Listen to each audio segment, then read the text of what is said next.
From the studios of Farm Journal Broadcast, this is AgDay.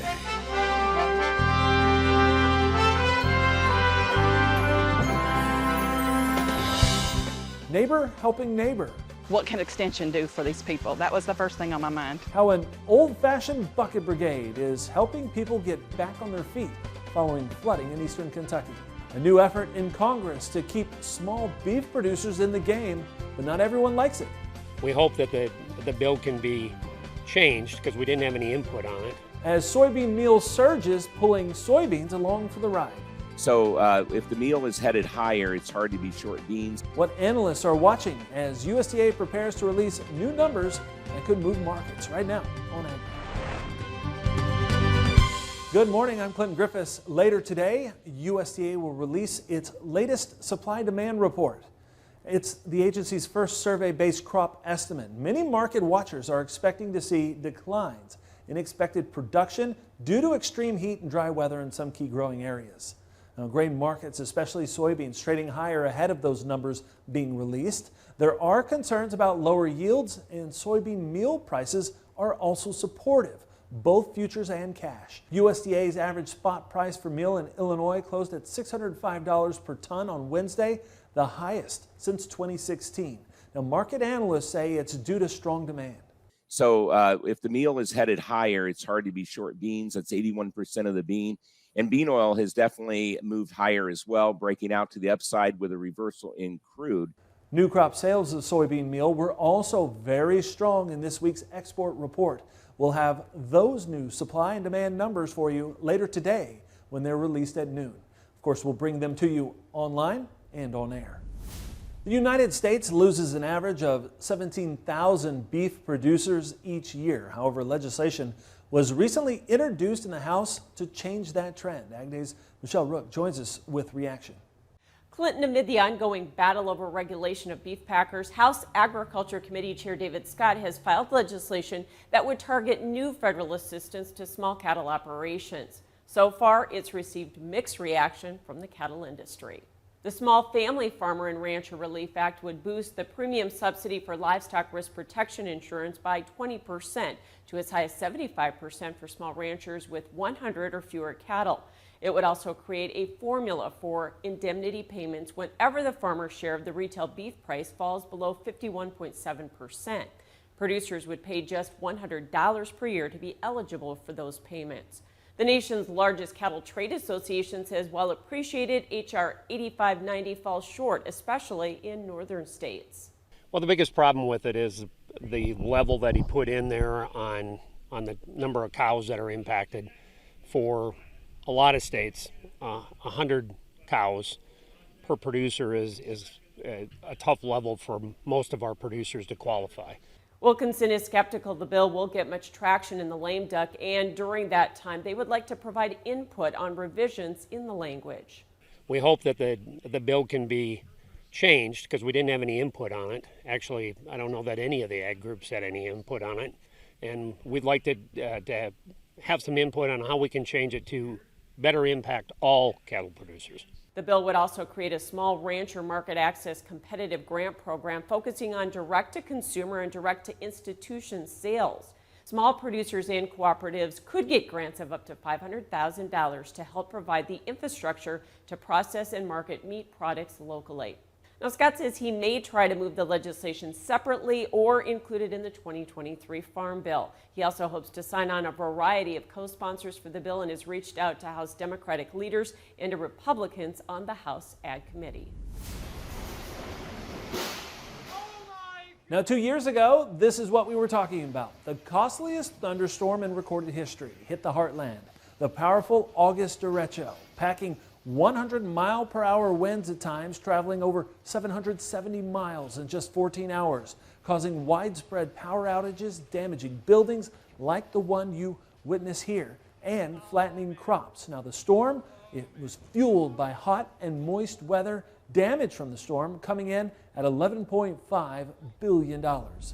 quite a different situation in Southern California, where firefighters witnessed a fire-nado and a smoke-nado spawned from the same brush fire. The so-called Sam fire started near Gorham and quickly spread to nearly 150 acres. Strong winds whipped flames into a whirling inferno known as a fire-nado. Now, eventually, the blaze was brought under control, but the strong winds continued, creating yet another wildfire phenomenon, a towering smoke-nado that reached upward into the sky. Heat remains a story in the middle part of the country, but showers and thunderstorms are breaking things up out in the west. Meteorologist Matt Yurisovic joins us with the very latest. Yeah, that's right, Clinton. We do have more rain in the west, especially as we head through Friday and even into the weekend. Take a look at the temperatures, though. Still warm across the middle part of the country. Temperatures in the 90s and triple digits through parts of Texas, even all the way up into the Dakotas, parts of Nebraska as well. Still dealing with a little bit of humidity there, but then we are still dealing with temperatures in the 80s, 90s, even some 70s popping up in the west with some of those thunderstorms still possible, even in the east, to break from that humidity. But excessive rainfall on Friday outlined right here in that area in yellow. Most of Utah and Arizona, even down into New Mexico, dealing with the chance for a little bit of heavier rainfall and even the potential for some isolated areas of flash flooding. That rainfall in the west, it's going to continue as we head through the next couple of days and into next week.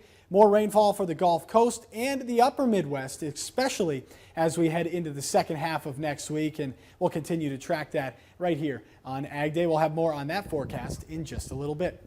And a beautiful sight in the Badlands of South Dakota. Kathy Fortune sharing this video of 4,000 plus acres of beautiful sunflowers. I bet that is spectacular to see in person. I'll have more on your forecast coming up. All right, thanks, Matt. An update on the story we first told you about online. The FDA is now deferring a decision to allow more baby formula from foreign manufacturers into the U.S. The latest data shows roughly 30% of powdered baby formula remains out of stock on shelves across the country as suppliers try to catch up following plant closures earlier this year. To help fill those shelves, FDA created a process to allow foreign manufacturers access to U.S. markets, waiving some of the normal formula red tape. Now, New Zealand-based the A2 Milk Company announcing on its website, FDA has notified them it would not be taking up its request to send infant milk formula to the U.S., at least for now. The company says the International Dairy Foods Association confirmed similar letters were sent to other applicants. FDA did give a Mexico-based formula company the okay on Wednesday for specialty formula. Now, so far, nearly 19 million cans have been pledged for U.S. stores from foreign providers. The FBI director making a point this week to address the growing cyber threats in the ag sector. He did it as part of a visit this week to the agency's Omaha field office. Christopher Wray meeting with law enforcement partners in both Nebraska and Iowa. Now, during a news conference, Wray said the FBI remains committed to addressing the growing cyber threats in that area and those facing agriculture. Wray saying, quote, if the agriculture sector ever suffers a serious cyber disruption, the effects will be felt across the country and across the spectrum, from farms in your states to dinner tables across America. But by working together, we can shut down malicious activities and improve our collective ability to protect against the cyber threat, end quote. Now, you'll remember earlier this year, the FBI warned the ag industry to be on the lookout for potential hackers. The agency says 6 grain companies were targeted last fall and 2 others were attacked this year. Grains and livestock futures spending time in positive territory on Thursday. We'll take a closer look next in analysis. And later, Kentucky residents prove their resilience as they work to rebuild following severe flooding. See how county extension agents are pitching in the country. Ag Day is brought to you by Endzone from Farm Shop MFG, which allows you to rehydrate your soybeans from 10 to 13%. On a 20,000 bushel bin, that's an extra semi-load added to your bottom line. Order your Endzone fan by August 15th and receive 13% off.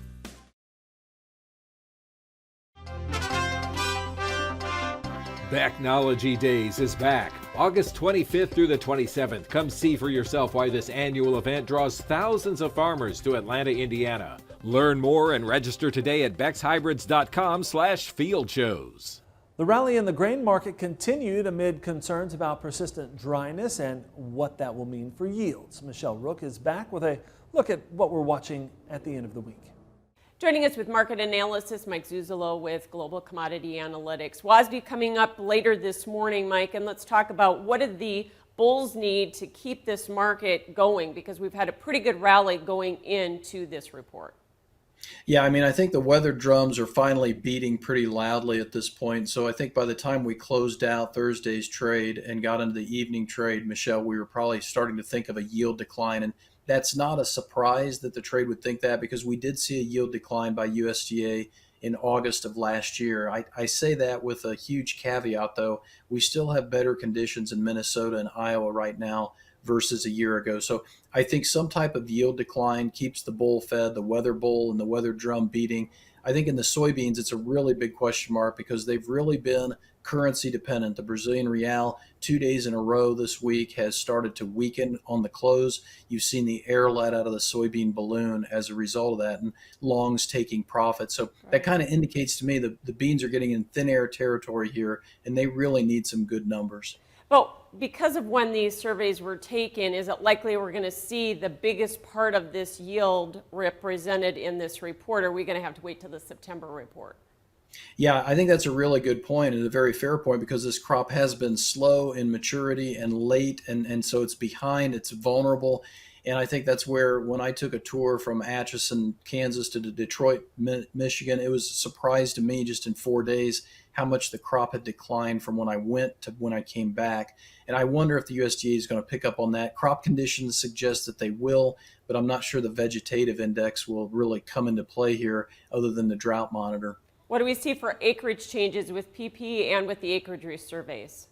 Yeah, the big thing that we talked about between you and I a few weeks ago is, will FSA get the data to NASS? And so far, we haven't seen any data from FSA. At least I haven't seen any. So NASS is unlikely to put that in the August 12th report. It sounds like we may have to wait until September. But if we would get something Friday morning, it would probably be bigger bean acres, because almost 16 million acres of beans have been left unplanted as of the June crop report. All right, well, wait and see what USDA gives us. Thanks so much for joining us. Mike Zuzolo with Global Commodity Analytics. Full analysis on agweb.com, and more AgDay is coming up. Your next piece of equipment is on MachineryPete.com. Search equipment from dealerships across the country to find what you're looking for.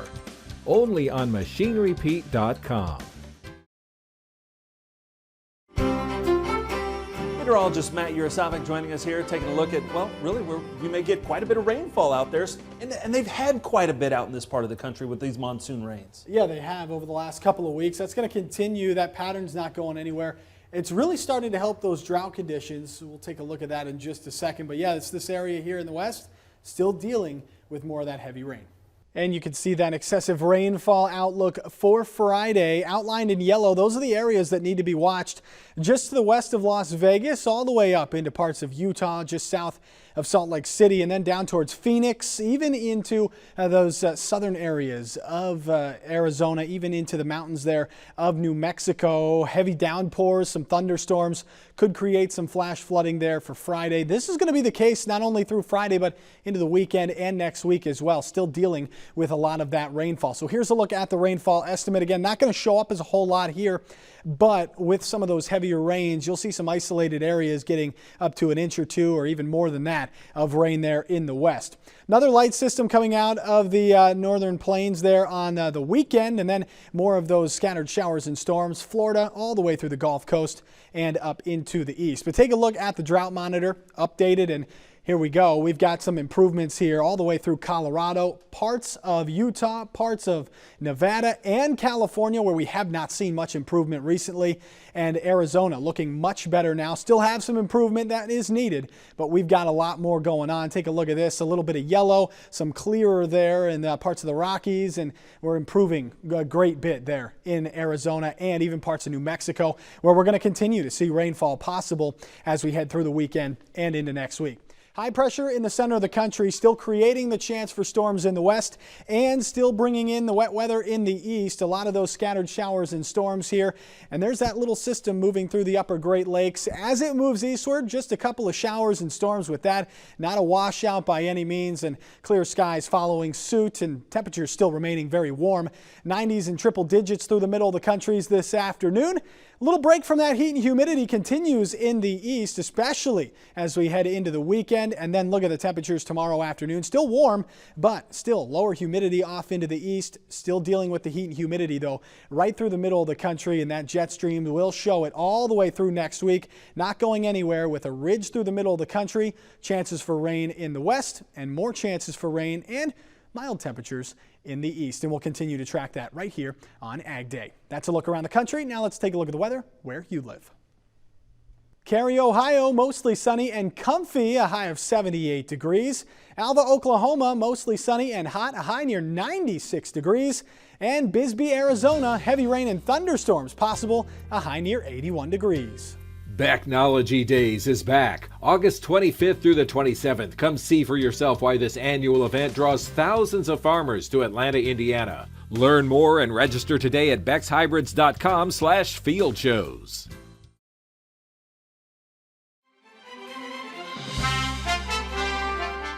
The CDC is reporting its first human infection of a flu virus that is usually associated with pigs. Now, the agency says the person had direct contact with pigs at a fair where pigs tested positive for flu A. It's reported the case was in West Virginia and was in a person younger than 18 years old. We're told the person didn't need to be hospitalized and is recovering. There have been reports of respiratory illness among other people who attended the same ag event. Now, the CDC says recent reports of an increase in swine flu outbreaks in pigs in the U.S. suggests the risk of exposure and infections with these viruses may be higher than usual this fair season. A new survey shows wages for truck drivers rose at a double-digit pace last year. The American Trucking Association said in its annual salary survey that average wages for drivers of big rigs across the sector reached about $69,700 last year. That's up 11% from the previous year. The sharp increase came before higher inflation really kicked in. And the Wall Street Journal is reporting it's one sign of the changes in the business landscape as supply chain and transportation issues have grown more prominent. Eastern Kentucky continues to recover from those flooding rains. We'll see how Extension is organizing help for communities in need next. Registration is open for the 2022 Pro Farmer Crop Tour. Join our team as we gain insight on the 2022 growing season in person or online. Visit profarmercroptour.com/register to select the stop nearest you.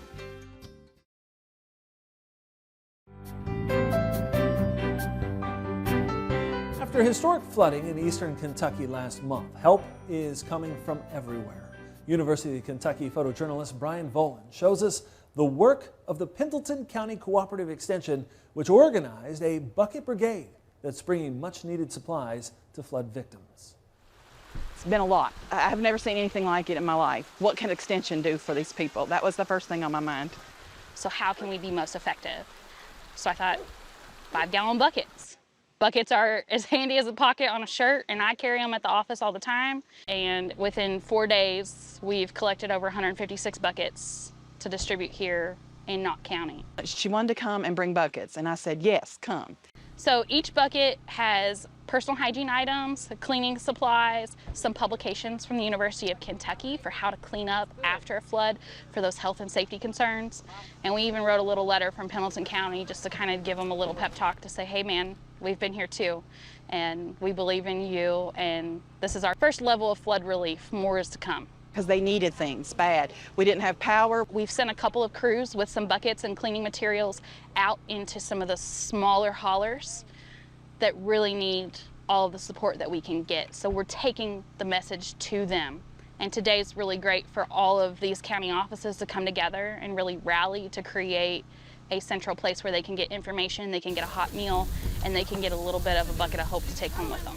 We have served over 200 so far. One of the things that we wanted to make sure is that people could get a hot or a warm meal, especially if they've been without power for 4 to 5 days. Extension is about working in your community, meeting the needs of your community, and this is what we're going to be working on. Where there's a need, we're here to give. And then there's some folks who don't have anything to go home to right now. And sometimes it's hard to help them, so the biggest thing that we can do is show them support, connect them with the resources that are available through our federal, state, local, regional governments, nonprofit organizations, and just really rally behind them to give them that lift that they need to get through this tough part and figure out their next steps for the road to recovery. And this right here is where we're meant to be right now. And our thanks to the University of Kentucky for sharing that story with us. From all of us here at AgDay, I'm Clinton Griffiths. Have a great day on the phone.